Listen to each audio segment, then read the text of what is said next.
Baik, kami dari kelompok satu dari mata kuliah Global Politik Ekonomi Universitas Bakri yang beranggotakan Andini, Hamam, Indri Rosmawati, Jonathan, dan Sheila akan menjelaskan analisis kami terhadap industri garmen di Indonesia. Dimulai dari background industri garmen. Indonesia adalah salah satu dari 10 negara penghasil tekstil dan pakaian jadi terbaik di dunia dan peringkat ke-12 di antara eksportir tekstil dan pakaian terkemuka di kawasan ASEAN. Menurut Kementerian Perindustrian Indonesia, industri tekstil adalah salah satu penghasil devisa terbesar Indonesia dengan nilai ekspor sebesar 12,8 miliar US dollar. Berdasarkan data dari Asosiasi Pertekstilan Indonesia atau API, sekitar 54% dari produk ekspor tekstil dan produk tekstil atau TPT berupa garmen atau pakaian jadi dan produk tekstil lain. Menurut API, industri garmen mampu menyerap banyak tenaga kerja dan merupakan penyumbang devisa negara non-migas terbesar, yakni sebesar 1,8 juta orang dan 10,31 juta US dollar. Lalu selanjutnya ada industri garmen di Indonesia. Yang pertama ada Pan Brother Tbk. Pan Brother Tbk atau PBRX merupakan perusahaan garmen terbuka terbesar di Indonesia. Didirikan pada 1980 dan tercatat di Bursa Efek Indonesia sejak 1990. Pan Brothers berkembang dan fokus menggarap pasar ekspor pabrik-pabrik yang berlokasi di Banten, Jawa Barat, dan Jawa Tengah. Lalu kemudian ada PT Argo Pantes Tbk yang telah berproduksi secara komersial pada tahun 1977.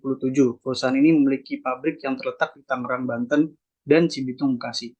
Lalu yang ketiga ada PT Mega Perintis Tbk, yang merupakan salah satu perusahaan di bidang fashion dengan garmen yang hanya berfokus pada pakaian pria. Pabrik-pabrik garmen yang digarap oleh perusahaan ini terdapat di daerah Pemalang. Lalu yang terakhir adalah PT Century Textile Industry Tbk.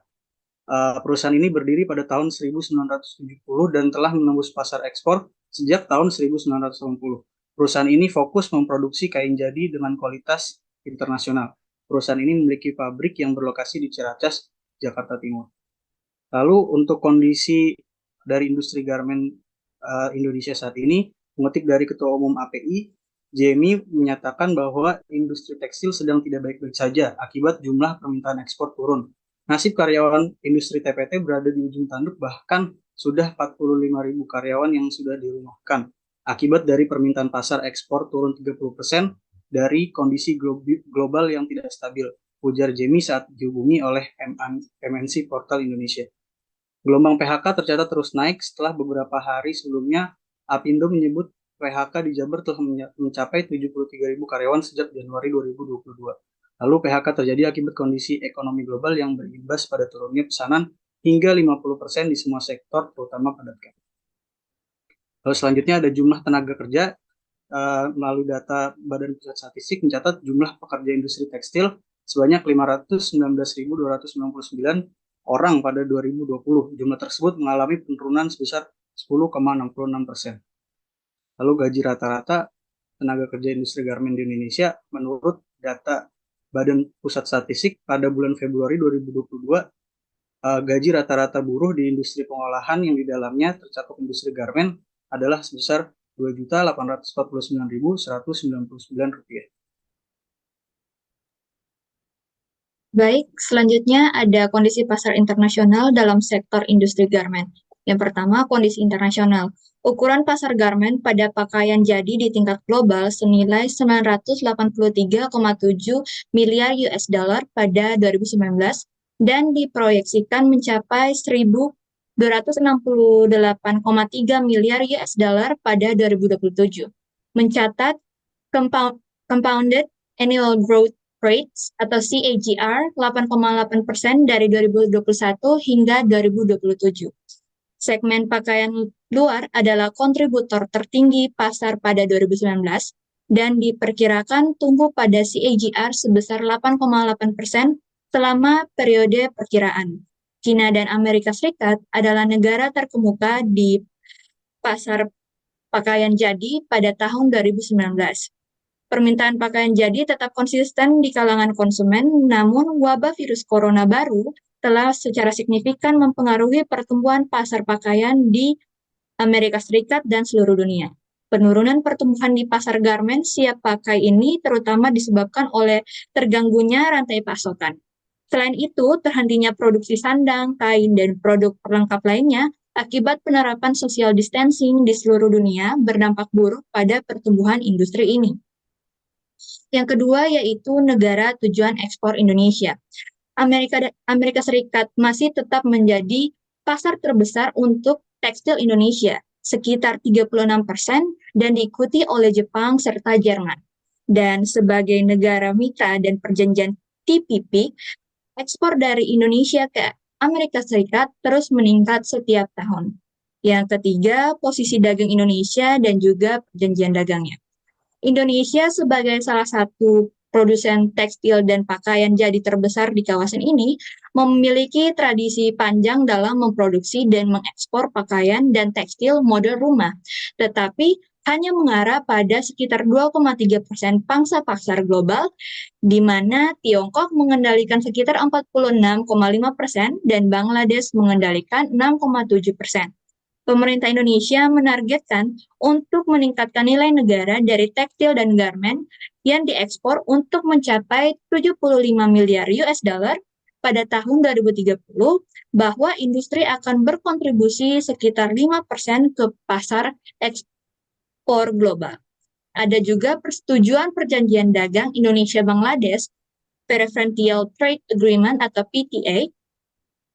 Ketua Ikatan Pengusaha Konveksi Bandung (IPKB) Nandi Herdiaman mengatakan pengusaha tengah menikmati geliat pasar dalam negeri setelah sejumlah kebijakan pasar domestik diberlakukan jika impor garmen masuk lagi. Lanjutnya akan kembali membebani IKM dan mengikis daya saing produk dalam negeri.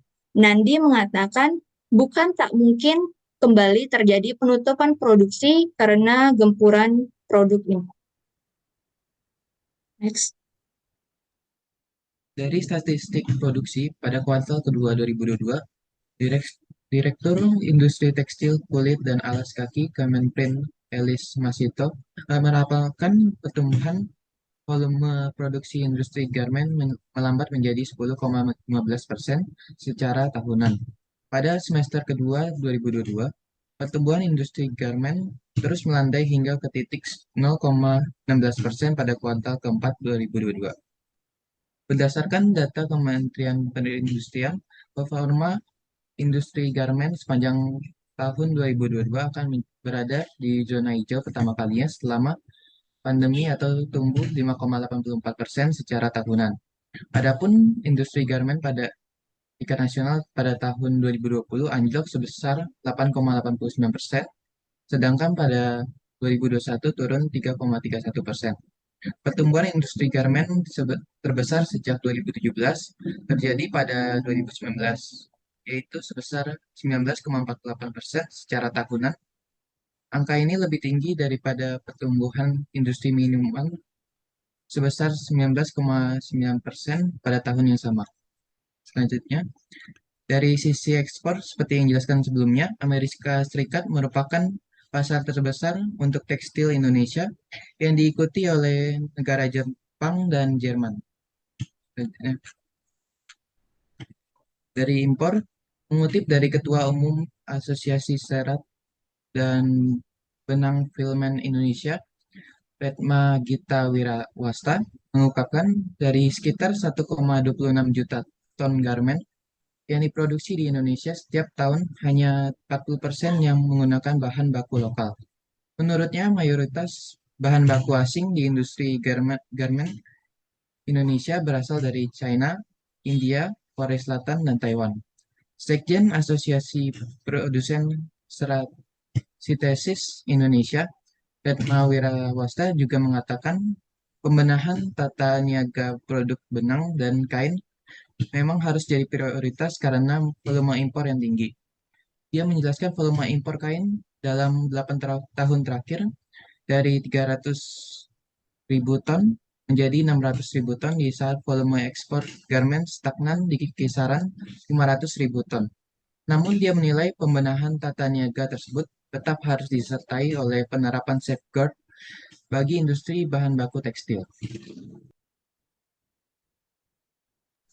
Selanjutnya, dari sisi rantai pasok, di sini Model dalam sistem rantai pasok ITPT Indonesia dibagi dalam 7 submodel, yaitu submodel perkebunan dan industri serat kapas, submodel industri serat rayon, submodel industri serat polyester, submodel industri hilir permintalan, submodel industri tengah, submodel industri hilir, dan submodel pada pasar domestik. Ketujuh model tersebut membentuk suatu model yang terintegrasi secara utuh dengan melibatkan berbagai komponen dan pelaku sistem yang saling berinteraksi dan berhubungan timbal balik. Keterkaitan antara setiap sektor industri dari hulu hingga hilir dengan berbagai variabel-variabelnya seperti bahan baku, jumlah produksi, jumlah ekspor, jumlah kebutuhan, dan jumlah impor yang dilakukan akan secara jelas terlihat. Oke, selanjutnya ada titik permasalahan di mana dibagi menjadi dua, yaitu internal dan eksternal. Yang pertama, internal sendiri mencakup produksi dan regulasi, di mana pasokan bahan baku, terutama serat kapas menjadi masalah karena rata-rata perkebunan kapas terhadap industri nasional dari tahun 96 hingga 2007 hanya 0,3% dari total kebutuhan nasional. Sehingga kemudian impor pun dilakukan. Tidak hanya untuk kapas, rayon, dan polyester, tetapi juga untuk produk benang, kain, garment, dan produk tekstil lainnya. Selain itu juga dalam regulasi pemerintah, tepatnya pada Peraturan Menteri Perdagangan atau Permendak tahun 64 tahun 2007, nomor 64 tahun 2007, tentang ketentuan impor tekstil dan produk tekstil atau angka pengenal importir umum. Nah, akibatnya para pelaku usaha di sektor TPT hulu ini menjerit dikarenakan produknya gagal masuk ke pasar oleh tertutup produk impor. Nah, hal ini juga memberikan dampak lanjutan pada peningkatan rasio impor TPT terhadap ekspor Indonesia. Oleh sebab itu, pemerintah melakukan rencana pemperketatan tata niaga TPT seperti yang sudah dijelaskan sebelumnya. Mekanismenya itu adalah bahwa produsen akan dialokasikan impor per tahun yang penggunaannya dievaluasi setiap 6 bulan. Produk benang dan kain impor juga harus melalui pemeriksaan pre-shipment di negara asalnya. Kemudian yang bagian eksternal itu mencakup kondisi global. Yang pertama permasalahannya adalah bahwa lemahnya perdagangan global dan juga investasi itu disebabkan oleh situasi post-pandemic dan juga perang Rusia-Ukraina. Sehingga kemudian ekspansi industri garmen di Indonesia pun terhambat. Nah, yang kedua adanya penurunan permintaan ekspor atau merosotnya demand di ekspor pasar tujuan dikarenakan tidak stabil perekonomian global tersebut yang bermula ketika pandemi COVID-19. Dan yang terakhir adanya perdagangan bebas atau free trade di pasaran internasional sehingga menyebabkan produk lokal kalah bersaing dengan produk luar dikarenakan perbedaan tingkat product value yang cukup signifikan. Next slide. Next adalah analisa permasalahan hengkangnya industri garmen di Indonesia. Yang pertama adalah data dan faktanya, yaitu akibat perlambatan ekonomi dan lonjakan inflasi di negara tujuan ekspor, pelambatan ekonomi memang terjadi di sejumlah negara maju seperti Amerika Serikat, Eropa, dan China. Hal ini tercermin dari Purchasing Managers Index atau PMI. Penundaan dan pembatasan ekspor pun dilaporkan terus terjadi, bahkan sudah ada yang mengalami pembatasan sampai 50%. Dijelaskan bahwa perlambatan ekonomi negara maju dipengaruhi oleh situasi pasca pandemi yang diikuti terjadinya perang Rusia dengan Ukraina yang memicu tekanan inflasi yang tinggi. Selain itu, kenaikan suku bunga di Amerika Serikat diperkirakan lebih tinggi dengan siklus lebih panjang, dan faktor lainnya yang menyebabkan hal ini adalah masuknya produk bekas. Dalam hal ini, pakaian bekas adalah barang yang dilarang impornya menurut Peraturan Menteri Perdagangan Nomor 18 Tahun 2021 sebagaimana telah diubah dengan Peraturan Menteri Perdagangan Nomor 40 Tahun 2002 dengan perubahan atas Peraturan Menteri Perdagangan Nomor 18 Tahun 2021 tentang barang dilarang ekspor dan barang dilarang impor. Berdasarkan data Badan Pusat Statistik atau BPS, jumlah impor pakaian bekas ke Indonesia relatif meningkat setiap tahunnya. Selain menurunkan kapasitas produksi, sejumlah perusahaan yang tidak mampu lagi bertahan juga sudah menutup operasionalnya, artinya itu tutup pabrik. Data PPTPJB mencatat setidaknya ada 18 pabrik garmen yang sudah tutup di Jawa Barat. Peristiwa resesi Eropa, Amerika hanya memperburuk keadaan. Dan hal ini sudah berkurang. Kurang lebih 50% mengutip dari catatan Disnaker Trans Jawa Barat per September 22 ada 4.155 buruh yang sudah di PHK. Data itu dikutip dari penyelesaian perselisihan hubungan industrial menurut Dinas Provinsi dan Kabupaten Kota Jawa Barat. Namun, Better Work Indonesia ILO atau BUI-ILO, lembaga nirlaba kerjasama organisasi buruh melaporkan sudah ada 47.539 karyawan di Jawa Barat yang di PHK dan dilaporkan berpotensi di PHK. Sementara itu, Asosiasi Pengusaha Indonesia melaporkan sudah ada 73.644 orang pekerja di Jawa Barat yang di PHK. Dan teori yang kami pakai untuk analisa kasus ini adalah teori comparative advantage, yaitu Michael Porter menyebutkan dalam menyatakan bahwa keunggulan bersaing atau competitive advantage adalah kemampuan yang diperoleh melalui karakteristik dan sumber daya satu perusahaan untuk memiliki kinerja yang lebih tinggi dibandingkan perusahaan lain pada industri atau pasar yang sama. Keunggulan kompetitif berasal dari kemampuan perusahaan untuk memanfaatkan kekuatan internalnya untuk merespon peluang lingkungan eksternal sambil menghindari ancaman eksternal dan kelemahan internal. Keunggulan bersaing merupakan proses dinamis, bukan sekedar dilihat sebagai hasil akhir. Hal ini dikarenakan keunggulan bersaing berasal dari banyaknya aktivitas berlainan yang dilakukan oleh perusahaan dalam mendesain, produksi, memasarkan, menyerahkan, dan mendukung produksinya. Teori competitive advantage yang kami gunakan ini merupakan turunan dari teori perdagangan internasional, di mana teori perdagangan internasional adalah teori yang menganalisis dan menjelaskan pola-pola perdagangan internasional. Teori ini menjelaskan mekanisme perdagangan internasional yang bagaimana negara saling bertukar barang dan jasa. Selanjutnya untuk logika dijelaskan oleh Indri. Ya. Nah, di sini bagian logika seperti yang telah dijelaskan sebelum-sebelumnya bahwa terdapat banyak dampak negatif yang terjadi akibat post-COVID-19 dan juga Russian and Ukraine war, sehingga kemudian tidak dapat terhindarkan oleh Indonesia sendiri dampak negatif tersebut, karena Indonesia merupakan bagian dari aktor ekonomi global.